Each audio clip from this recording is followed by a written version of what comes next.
The sound of Hunter Blackwell's laughter still echoed through the advanced biology classroom when Savannah Mitchell's severed ponytail hit the floor, with a whisper that would soon become a roar heard across 3 states. What started as a harmless prank by Riverside High's Golden Boy quarterback would trigger a federal investigation, destroy 4 careers, and expose a corruption network so deep that CNN would later call it the most shocking educational scandal in Ohio history. Hunter thought he was putting the new transfer student in her place. He had no idea he was about to learn the most expensive lesson of his privileged life. Because Savannah Mitchell wasn't just any new student. She was the daughter of someone who specialized in making powerful people face consequences they thought they'd never see. In exactly 7 minutes, Hunter Blackwell would go from untouchable high school royalty to handcuffed suspect. And the girl whose hair he'd just butchered would be the one holding the key to his cell. This story has sparked nationwide debates about privilege, power, and the hidden culture of abuse in America's schools. If you've ever wondered what happens when the victim finally fights back with something more powerful than fists, when they fight back with truth, you're about to find out, because sometimes the quietest students carry the loudest weapons. Savannah Mitchell had been counting down the days until she could escape Riverside High, since the moment she'd first walked through its red brick archways 51 days ago. Moving to Millbrook, Ohio from Seattle, Washington had felt like stepping backward through time. From a diverse, innovative city where her environmental activism and debate team leadership had earned respect, to a football-obsessed town where her vegetarianism and interest in social justice marked her as suspiciously different, the relocation hadn't been her family's choice. Her father, Dr. Marcus Mitchell, had been recruited to lead the new Environmental Sciences Division at Ohio State's regional campus, an IPRE-campus, a position that promised to advance his research into water contamination in rural communities. Her mother, Janet Mitchell, had reluctantly closed her successful marketing consultancy to support the move. Though she'd managed to maintain several clients remotely, they'd sold their Seattle home at a loss, packed their hybrid vehicle with everything that mattered, and driven across the country toward what they'd hoped would be a fresh start. Riverside High was everything their previous school district wasn't. Where Seattle's Roosevelt High had celebrated intellectual curiosity and social consciousness, Riverside worshipped athletic achievement and social conformity. The building itself seemed designed to intimidate newcomers. Trophy cases dominated every hallway. School colors were painted on every surface like territorial markings, and the football stadium was visible from nearly every classroom window, a constant reminder of what truly mattered in this community. At 17, Savannah possessed the kind of analytical intelligence that made her dangerous to established power structures. She read everything: news articles, scientific journals, legal documents her father brought home from his research. She asked uncomfortable questions during class discussions, challenged assumptions that others accepted without thought, and had the audacity to believe that her opinions mattered, regardless of how long she'd lived in Millbrook. Her appearance marked her as distinctly other in a school where conformity was currency. Auburn hair, usually worn in a practical ponytail, her preference for thrift store finds over brand names, and her tendency to carry books about climate change and social justice made her an easy target for students who saw difference as a threat to their carefully maintained social hierarchy. Advanced biology was supposed to be her sanctuary, a place where scientific merit mattered more than social standing. She'd specifically requested the most challenging courses available, determined to maintain her GPA and her dreams of studying environmental law at Stanford, despite the cultural upheaval of the move. What she hadn't anticipated was that even the honors classes at Riverside High operated under different rules than she was accustomed to. Hunter Blackwell ruled advanced biology the same way he ruled Friday night football games, through a combination of natural charisma, carefully cultivated intimidation, and the unshakable confidence that came from never experiencing meaningful consequences. At 6 feet 3 inches of lean muscle and practiced arrogance, Hunter embodied everything Riverside High valued most. His father owned the largest agricultural supply business in 4 counties. His mother served as president of the Booster Club, and his older sister had graduated as valedictorian before attending Duke University on a full academic scholarship.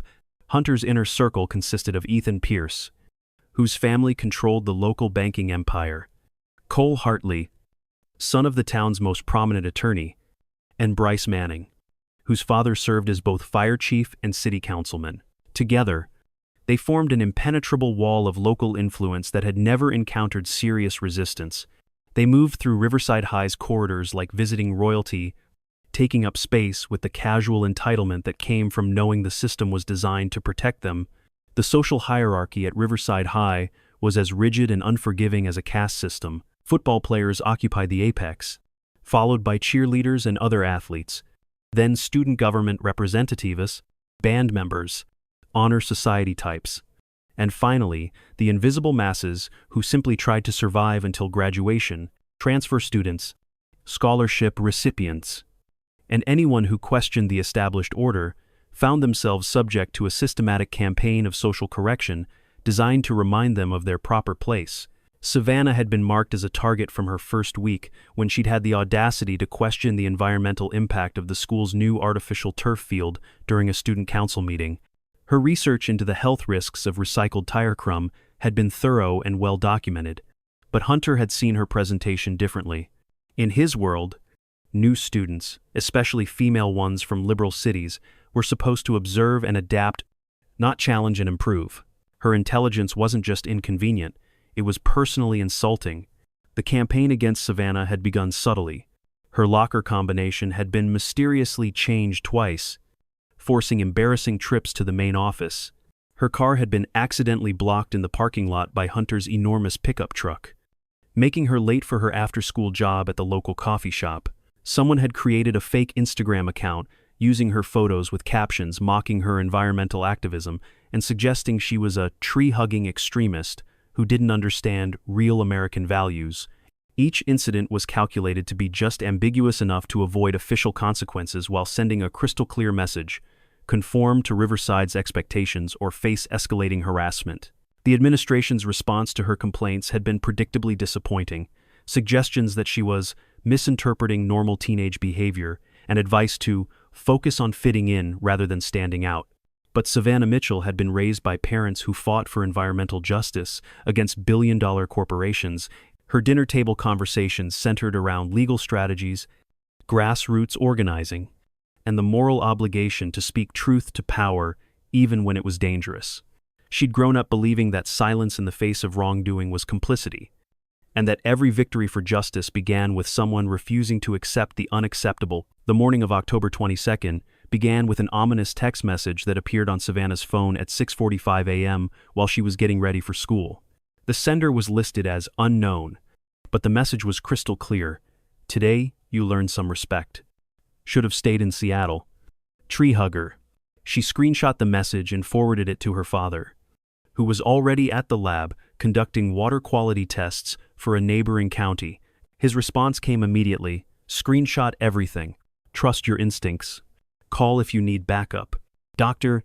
Marcus Mitchell had spent years fighting corporate polluters who used intimidation tactics against environmental scientists, and he recognized the escalation pattern that often preceded more serious harassment. Savannah arrived at school at 7:30 a.m., 90 minutes before first period. To complete her college applications in the library's quiet atmosphere, Stanford's early admission deadline was approaching rapidly, and she refused to let Hunter Blackwell's psychological warfare derail her academic future. She'd been working on her personal statement, an essay about environmental activism and finding strength in adversity, when the first direct confrontation occurred. Ethan Pierce approached her table with the predatory confidence of someone who'd never faced consequences for his actions. Working hard. Seattle? He asked, his voice pitched just loud enough for the handful of other early arrivals to hear clearly. You know, all that effort might be wasted if you can't learn to get along with people here. This isn't some liberal bubble where being different makes you special. Savannah looked up from her laptop. Meeting his gaze with the steady calm her father had taught her during years of contentious public hearings. Thanks for the concern, Ethan, but I'm doing exactly what I need to do. She returned her attention to the screen, refusing to provide the emotional reaction he was obviously seeking. Are you though? He leaned closer, his voice dropping to a whisper that somehow felt more threatening than shouting. Because from where I'm sitting, it looks like you're having some serious adjustment problems. Maybe it's time to consider whether Riverside is really the right environment for someone with your particular worldview. The librarian, Mrs. Foster, glanced up from her circulation desk, but quickly returned to her work when she recognized Ethan's voice.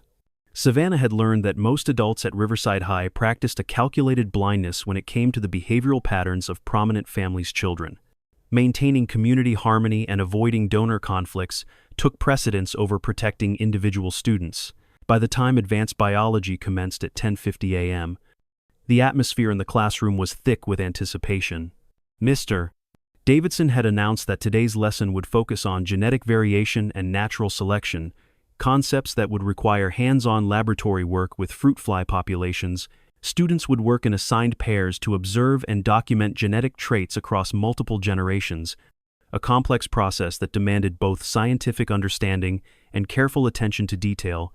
Savannah had hoped to partner with Lily Santos, one of the few students who'd shown her genuine kindness since her arrival, but Hunter Blackwell had other plans, and at Riverside High, what Hunter wanted. Hunter typically received, "Mitchell and I will work together today," Hunter announced before Mr. Davidson could begin the partner assignment process. His tone carried the casual authority of someone accustomed to having his preferences accommodated without question. The teacher, a mild-mannered man who'd learned to avoid conflicts with the school's athletic elite, simply nodded and continued with his instructional presentation. Savannah felt her stomach tighten with apprehension, but she maintained her composure and began gathering the necessary laboratory materials with methodical precision. She dealt with difficult lab partners before, and she refused to let Hunter's intimidation tactics interfere with her academic performance. This was her domain, the space where preparation and knowledge created confidence that couldn't be undermined by social dynamics. The fruit fly observation exercise required students to use microscopes, measurement tools, and detailed recording sheets to track genetic variations across multiple generations. It was fascinating work that demonstrated fundamental principles of evolution and inheritance, exactly the kind of hands-on science that had originally drawn Savannah to environmental studies. She'd prepared extensively for the lab, reading ahead in the textbook and reviewing additional materials online. Hunter, meanwhile, made an elaborate show of his disinterest and contempt. He scrolled through his phone, exchanged jokes with nearby tables, and generally treated the assignment as beneath his attention. When Mr. Davidson circulated to check on student progress, Hunter would suddenly become engaged, making comments that suggested deep understanding while Savannah performed the actual work. "Excellent observations, Hunter," Mr. Davidson said during one of his rounds. "You're really grasping the complexity of genetic inheritance patterns." Savannah bit her tongue, focusing on the delicate process of counting fruit fly traits and recording data with scientific precision. She'd learned that correcting misconceptions about academic credit only led to more targeted harassment. Better to complete the work successfully and let her results demonstrate her competence. But Hunter had been building towards something more destructive than simple grade theft.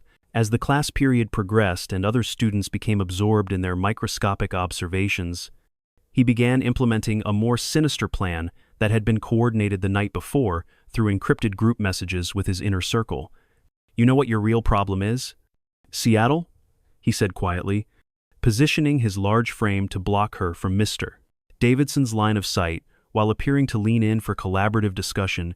"You actually think you belong here? Coming in with your environmental extremism and your liberal politics, acting like you're going to educate us backward rural folks about how the world really works."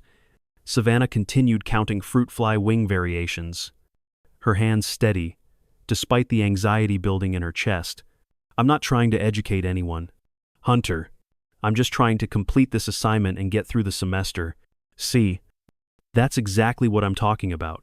His voice carried a note of triumphant vindication, as if she'd just confirmed his deepest suspicions. That condescending tone, like you're the rational adult, and we're all ignorant children who need guidance from our intellectual superiors.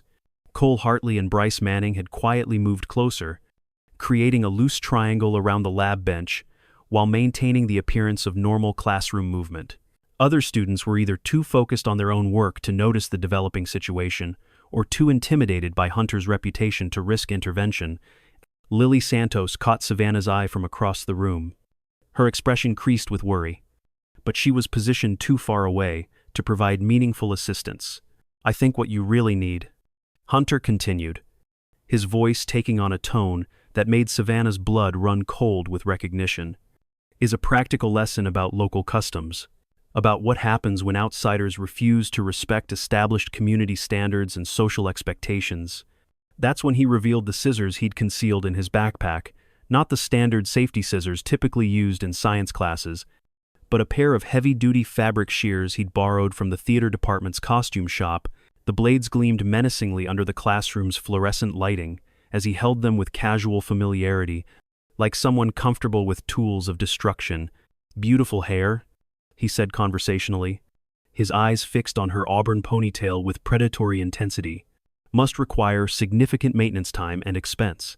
I imagine your family had to make some difficult financial sacrifices when you relocated here from your expensive Seattle lifestyle. Maybe it's time for a more practical, economical approach to personal grooming." Savannah's hand moved instinctively toward her hair, but she forced herself to stop.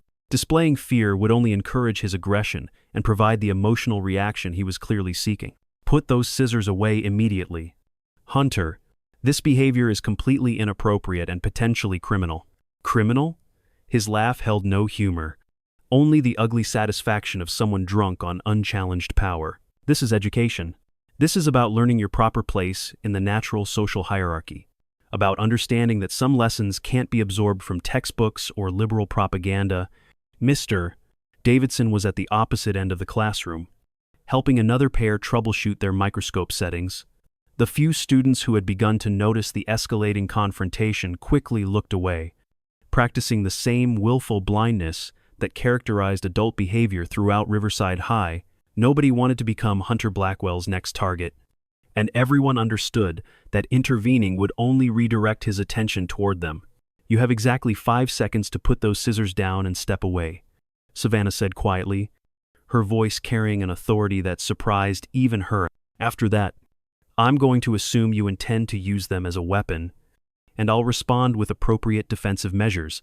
Hunter's expression shifted to one of delighted anticipation. "You'll respond with defensive measures? What exactly are you planning to do? Seattle? Run screaming to the principal's office? Call your environmentalist daddy? File a complaint with your liberal lawyers?" He raised the scissors, positioning them threateningly near her ponytail. "The only thing you're going to do is sit perfectly still and receive the education you've been avoiding since you arrived here." What happened next unfolded with the terrible inevitability of a natural disaster that everyone could see coming, but nobody had the power to prevent. Hunter seized Savannah's ponytail with his left hand, yanking her head backward with enough violent force to bring involuntary tears to her eyes. With his right hand, he positioned the fabric shears and began cutting through her hair with deliberate, sadistic slowness. The sound was nauseating, not just the mechanical crunch of sharp blades slicing through hair, but the collective gasp from students who finally understood they were witnessing something far beyond typical high school bullying. This was assault with a weapon, performed in front of multiple witnesses while an authority figure remained obliviously present in the same room. 7 inches of auburn hair fell to the laboratory floor like autumn leaves. Savannah's carefully maintained ponytail was replaced by a jagged, uneven catastrophe that exposed the vulnerability of her neck and the tears she could no longer suppress. Hunter held up the severed hair like a battle trophy, his face flushed with the intoxication of absolute dominance. "Perfect," he said with evident satisfaction. "Much more practical for your new social status here at Riverside High. Consider it a welcome gift from the community." But Hunter Blackwell had made a catastrophic miscalculation. He'd assumed that Savannah Mitchell would react like his previous victims, with shame, humiliation, and grateful silence in exchange for no further escalation. He'd expected her to internalize the assault, accept his superiority, and modify her behavior to avoid future punishment. Instead, Savannah Mitchell stood up slowly, brushing loose strands of severed hair from her shoulders with hands that trembled slightly but moved with deliberate purpose. Her eyes, red-rimmed from tears but bright with crystalline determination, surveyed the classroom full of witnesses with clinical precision. When she spoke, her voice carried clearly to every corner of the room, with the kind of calm authority typically associated with courtrooms and congressional hearings. "My name is Savannah Mitchell," she announced, as if delivering testimony under oath. "I am 17 years old. I transferred here from Roosevelt High School in Seattle, Washington, exactly 51 days ago. What you have just witnessed was not a prank, not teenage drama, and not acceptable behavior under any circumstances. What you witnessed was felony assault with a deadly weapon, performed by Hunter Blackwell in front of 24 witnesses, while a teacher was present and responsible for maintaining classroom safety." The laboratory had gone completely silent, except for the distant sounds of normal school operation hallway conversations. Administrative announcements. The mechanical hum of ventilation systems. Hunter's triumphant expression began to falter, as he realized his victim wasn't following the script he'd written for this encounter. "Furthermore," Savannah continued, pulling out her phone with the methodical precision of someone trained in evidence collection, "this assault is being immediately reported to multiple authorities, including school administration, local law enforcement, the Ohio Department of Education's Civil Rights Division, and the Federal Bureau of Investigation's Hate Crimes Task Force, because what happened here today represents not just an individual attack, but a pattern of systematic harassment designed to silence and intimidate students who refused to conform to discriminatory social expectations." She began photographing the scene with professional thoroughness, the scattered hair covering the floor, the scissors still gripped in Hunter's increasingly nervous hand, the shocked expressions of witnesses who suddenly understood they were participants in something with far-reaching legal consequences. Her movements were calm and methodical, like someone following a predetermined protocol. "You can't do this," Hunter said, his voice cracking slightly as the confidence that had sustained him through 17 years of consequence-free behavior began to evaporate. It was obviously just a joke. Everyone in this room knows it was harmless fun between classmates. Was it? Savannah turned to address the class directly, her phone camera still recording. "I'd like everyone who thought what just happened was funny to raise their hand and state their name clearly for the record." The silence was absolutely deafening. Not a single hand appeared. "Now I'd like everyone who has witnessed Hunter Blackwell or his associates engage in similar harassment, intimidation, or assault against other students to raise their hand." Slowly, hesitantly, hands began to rise throughout the classroom. First Lily Santos, then 2 sophomore students Savannah didn't know by name, then others, until nearly 3/4 of the class was participating in what amounted to a public referendum on Hunter's reign of terror. "This is completely ridiculous," Ethan Pierce interjected, moving to stand protectively beside Hunter while shooting threatening glares at the students, with raised hands. "You can't just transfer here and start making wild accusations against people whose families have been part of this community for generations. We don't have to tolerate some outsider who doesn't understand or respect our local culture."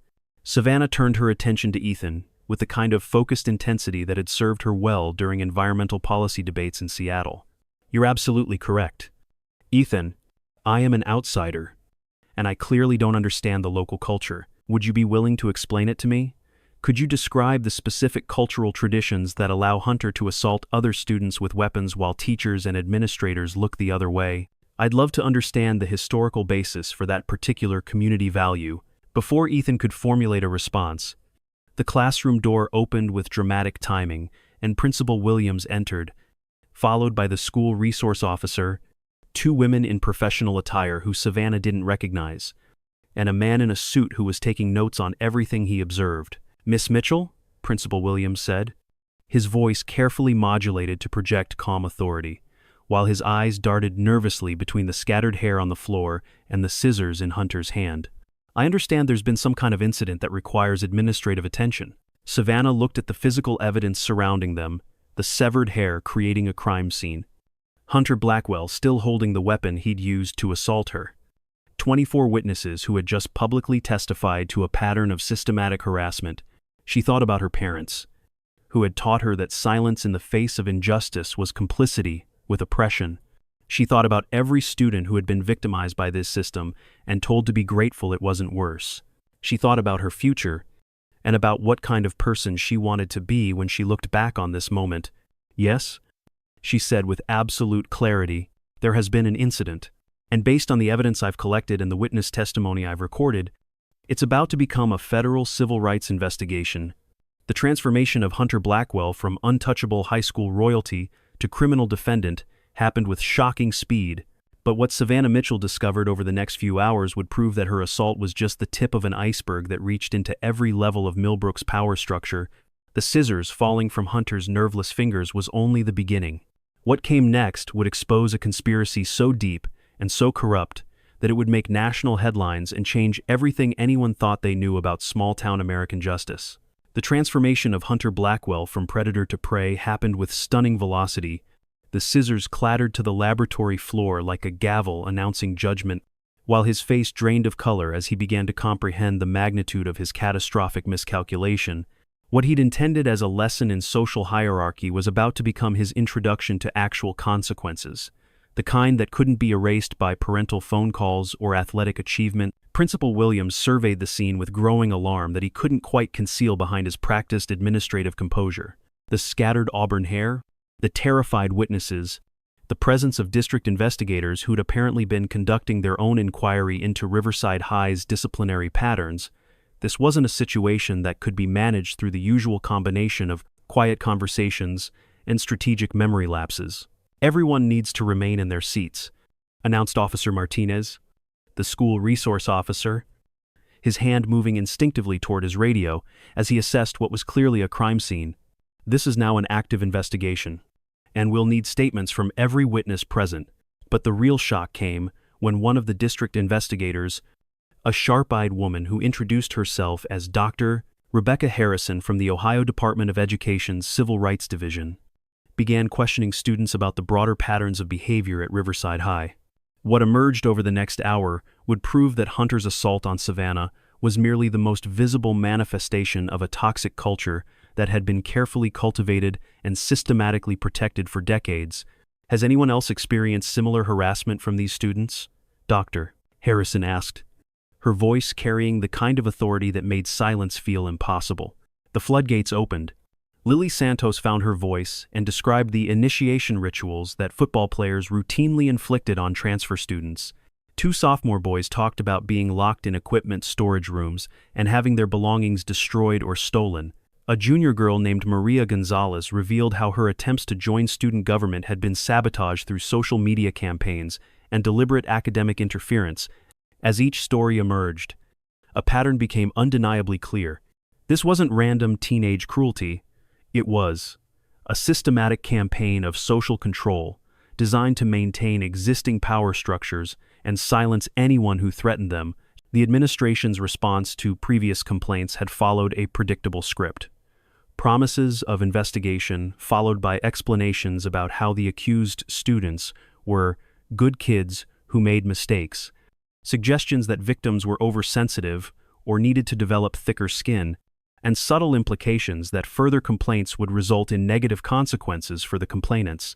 The turning point came when Dr. Harrison asked a question that would ultimately dismantle the entire corrupt system. "Has anyone attempted to report these incidents to school administrators, parents, or other authorities before today?" The chorus of affirmative responses was overwhelming. Students had filed formal complaints with teachers, counselors, assistant principal, and Principal Williams himself. Parents had called, emailed, scheduled meetings, and even contacted school board members. The pattern was always identical. Initial expressions of concern followed by systematic minimization, deflection, and ultimately, retaliation against those who refused to accept the status quo. What Dr. Harrison discovered next would transform a simple assault case into a federal investigation that would make national headlines. Hidden in her briefcase were documents that had been accumulating for months: financial records, email communications, witness statements, and recorded conversations that painted a picture of corruption so comprehensive it took everyone's breath away. "Mr. Williams," she said, producing a thick folder that seemed to grow heavier as she opened it. "We've been investigating complaints about discriminatory disciplinary practices at this school for the past 6 months. What happened here today isn't an isolated incident.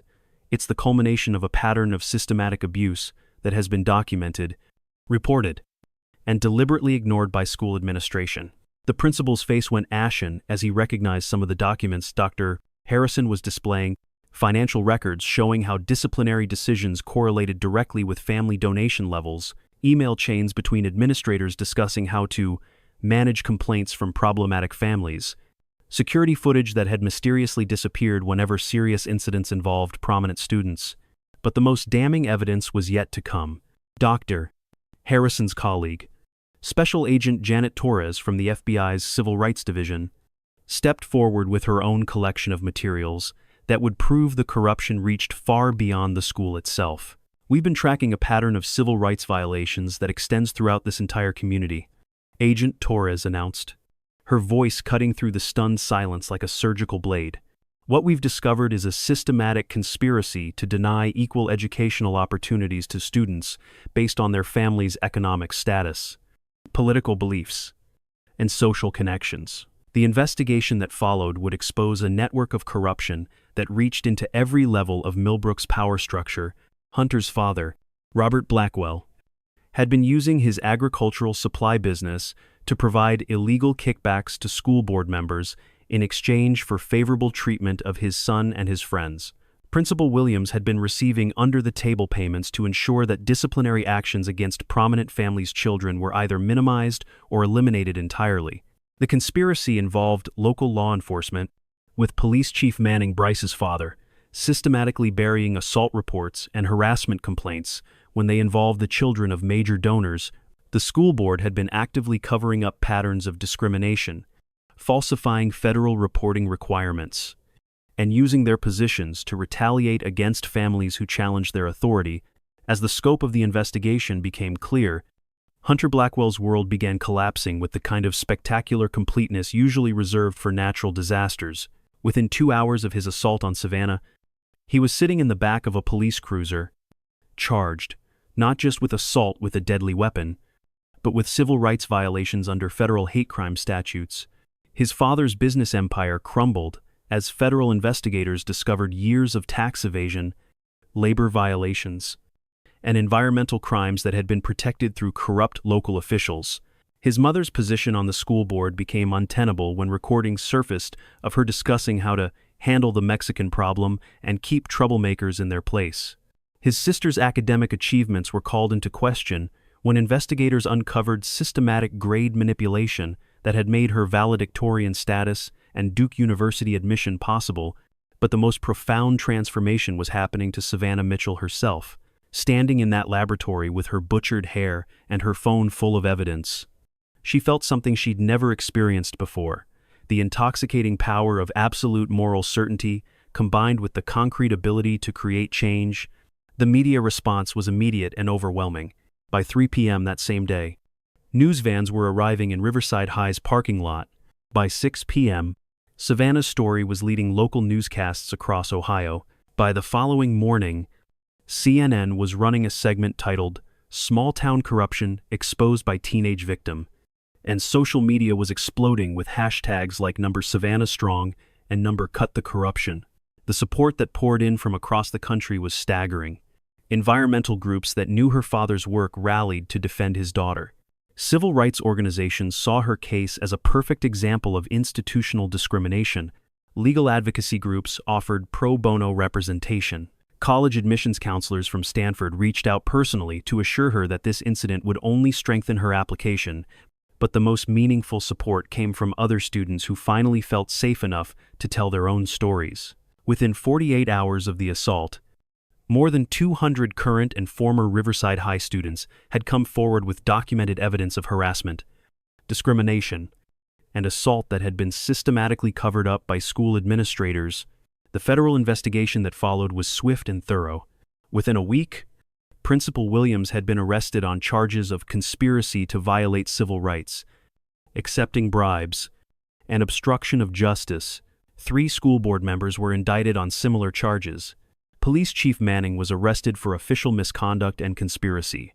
The superintendent of the entire district was forced to resign when investigators discovered her role in covering up previous incidents. Hunter Blackwell's trial became a national sensation, live-streamed on court television, and followed by millions of viewers who saw it as a symbol of whether privileged children could finally be held accountable for their actions. The evidence against him was overwhelming, not just the assault itself, which had been witnessed by 24 students, but a pattern of harassment and intimidation that had been meticulously documented by investigators. The prosecution presented evidence of 17 separate incidents where Hunter and his crew had targeted students based on their perceived social status, political beliefs, or family background. Text messages revealed detailed planning of harassment campaigns. Social media posts showed their celebration of successful intimidation efforts. Testimony from victims painted a picture of systematic terrorism designed to maintain social control. Hunter's defense team tried every strategy available to wealthy defendants. Claims of mental health issues, arguments about teenage brain development, suggestions that he'd been influenced by peer pressure and community expectations. Nothing worked. The evidence was too comprehensive, the pattern too clear, the documentation too thorough. When the verdict came down, guilty on all counts, including federal civil rights violations, Hunter Blackwell received a sentence that sent shockwaves through every privileged community in America: 3 years in federal prison, followed by 5 years of supervised probation, mandatory community service, working with victims of hate crimes, and a permanent ban from receiving any form of federal student aid for college. His accomplices received similarly harsh sentences. Ethan Pierce got 2 years in juvenile detention, followed by adult probation. Cole Hartley was sentenced to 18 months plus extensive community service. Bryce Manning received the longest sentence after investigators discovered his father had been coaching him on how to intimidate witnesses and destroy evidence. But the real victory wasn't the criminal convictions. It was the systematic transformation of Riverside High and the broader Millbrook community. The federal investigation had exposed corruption so deep and so pervasive that nothing could ever be the same again. A new principal was brought in from outside the district, Dr. S.O.S. Prado, Maria Santos, an experienced educator with a background in civil rights enforcement and restorative justice. The entire school board was replaced through emergency elections that saw unprecedented turnout from previously disenfranchised community members. New policies were implemented, requiring independent oversight of all disciplinary decisions, mandatory reporting of harassment incidents, and regular civil rights audits. The football program, which had served as the primary vehicle for maintaining social hierarchy, was completely restructured. Coach Williams, who had enabled and encouraged the toxic culture, was terminated and permanently banned from working in education. The new coach, hired from a program known for its emphasis on character development and community service, instituted policies that made athletic participation contingent on academic performance and community involvement. Most importantly, the culture of silence that had protected predators was shattered permanently. A new anonymous reporting system was implemented, with investigations conducted by independent third parties rather than school administrators. Student support groups were established for victims of harassment and discrimination. Regular assemblies featured speakers who'd survived bullying and discrimination, emphasizing the importance of standing up for others and refusing to accept abuse. Savannah Mitchell became something she'd never intended to be, a symbol of resistance against institutional corruption and an inspiration for other young people facing similar situations. Her story was featured in documentaries, academic studies, and congressional hearings about bullying and civil rights in schools. She received speaking invitations from universities, civil rights organizations, and youth advocacy groups across the country, but she remained remarkably grounded through it all. Focused on her original goals of academic achievement and environmental activism, Stanford University not only accepted her early admission application but offered her a full scholarship, specifically created for students who demonstrated exceptional courage in fighting injustice. Her personal statement, which described how facing institutional corruption had strengthened her commitment to environmental justice, was later published in college admissions guides as an example of transforming trauma into purpose. The ripple effects of her courage extended far beyond Millbrook, Ohio. Other students in similar situations began documenting harassment and demanding accountability from their schools. Parents who'd been intimidated into silence started organizing and demanding change. Teachers and administrators who'd been pressured to look the other way began reporting misconduct and supporting victims. The Savannah effect, as it came to be known in educational circles, demonstrated that even the most entrenched systems of corruption and abuse could be dismantled when victims refused to accept the unacceptable and had the tools and support necessary to fight back effectively. 1 year after the assault, Savannah returned to Riverside High, now renamed Millbrook Community High School, as the keynote speaker for the annual Civil Rights and Social Justice Assembly, standing at the same podium where Principal Williams had once delivered empty promises about school safety. She addressed an audience that included many of the same students who'd witnessed her assault. Her hair had grown back, styled now in a confident bob that seemed to proclaim her refusal to be diminished by what others had tried to take from her. But more than her appearance had changed, she carried herself with the quiet authority of someone who'd faced down institutional power and emerged victorious. "A year ago," she began, her voice carrying clearly through the auditorium where Hunter Blackwell had once been celebrated as homecoming king. "I thought courage meant standing up for yourself when someone attacked you. I've learned that real courage means standing up for others before they're attacked, creating systems that protect everyone, and refusing to let injustice hide behind tradition or power."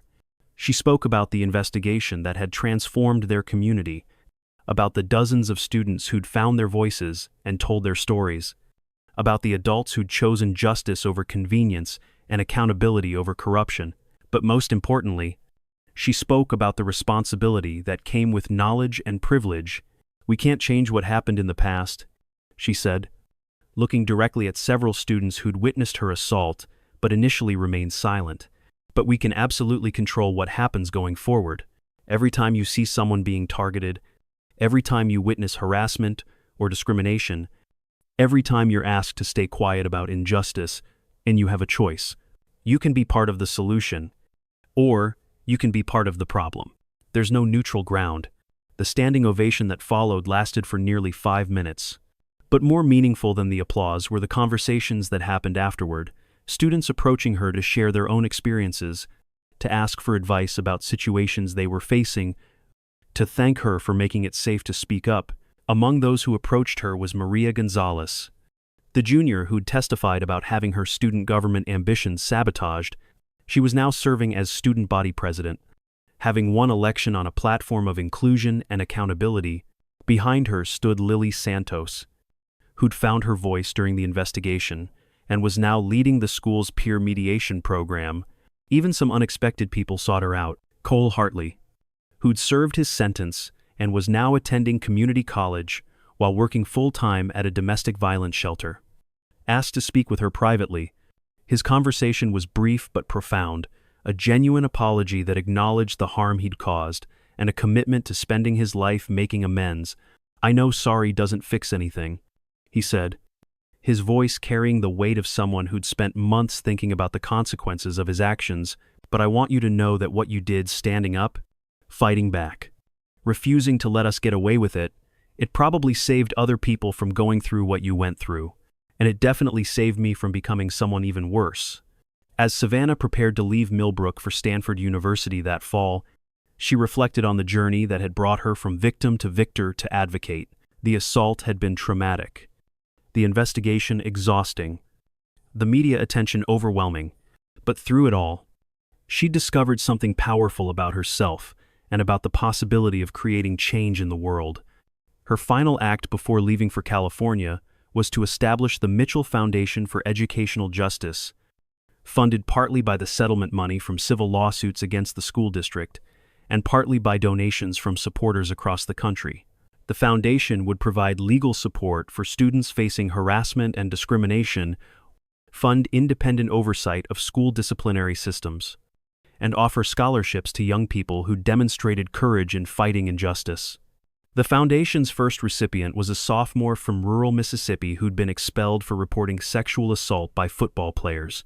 The second was a transgender student from Texas who'd faced systematic harassment from both peers and administrators. The third was a Native American student from Montana who'd challenged racist curriculum in his history classes. Each recipient received not just financial support, but access to legal advocacy, counseling services, and a network of other young people who'd faced similar challenges. The foundation's motto, printed on everything from letterheads to scholarship certificates, came from Savannah's own experience. "Silence protects only the powerful." On her last day in Millbrook, Savannah drove past the courthouse where Hunter Blackwell had been sentenced, past the school where her life had changed forever, past the coffee shop where she'd worked while documenting harassment and building her case for justice. She thought about the girl she'd been when she first arrived in Ohio, angry, isolated, focused primarily on her own academic and professional goals. That girl had been transformed by trauma into someone who understood that individual achievement meant nothing if it came at the expense of systematic injustice. The assault had been intended to silence her, to force her into compliance with a corrupt system that protected predators and punished victims. Instead, it had given her a voice that reached across the country and a platform that would influence educational policy for years to come. Her phone buzzed with a text message from her Stanford roommate, a young woman from Los Angeles who'd read about Savannah's story and specifically requested to live with her. "Ready to change the world from the West Coast?" the message read, followed by pictures of environmental activism posters already decorating their shared dormitory room. Savannah smiled, touching her hair, now grown back to shoulder length but worn with the confidence of someone who'd learned that real beauty came from courage rather than conformity. She typed back, "The world won't know what hit it." As she drove toward the interstate that would take her away from Millbrook forever, Savannah Mitchell carried with her the knowledge that sometimes the most powerful weapon against injustice wasn't silence or compliance or even individual achievement. Sometimes it was simply the refusal to accept that things had to stay the way they'd always been. Behind her, she left a community transformed, a school system reformed, and a group of young people who'd learned that their voices mattered and their actions could create change. Ahead of her stretched a future dedicated to environmental justice, civil rights advocacy, and the kind of systematic change that could protect other students from experiencing what she'd endured. The scissors that had been meant to cut her down had instead cut away the illusions that protected corruption. The hair that had been stolen from her had grown back stronger, and the girl who'd been told to stay silent had found a voice that would echo for generations. In the end, Hunter Blackwell had been right about one thing. Savannah Mitchell had learned her place in the social hierarchy. It was at the front, leading the charge for justice, refusing to let anyone else suffer in silence while those in power looked the other way. The lesson was complete. Class was permanently dismissed. Today, the Mitchell Foundation for Educational Justice has helped over 500 students fight harassment and discrimination in schools across America. Savannah Mitchell graduated summa cum laude from Stanford Law School and now works as a federal prosecutor specializing in civil rights cases. Riverside High, now Millbrook Community High School, has become a model for restorative justice and inclusive education. With zero tolerance for harassment or discrimination, Hunter Blackwell served his full sentence and now works construction for minimum wage, his college dreams and professional prospects permanently destroyed by his choices. The system that once protected him learned that some crimes are too public, too documented, and too symbolic to sweep under the rug.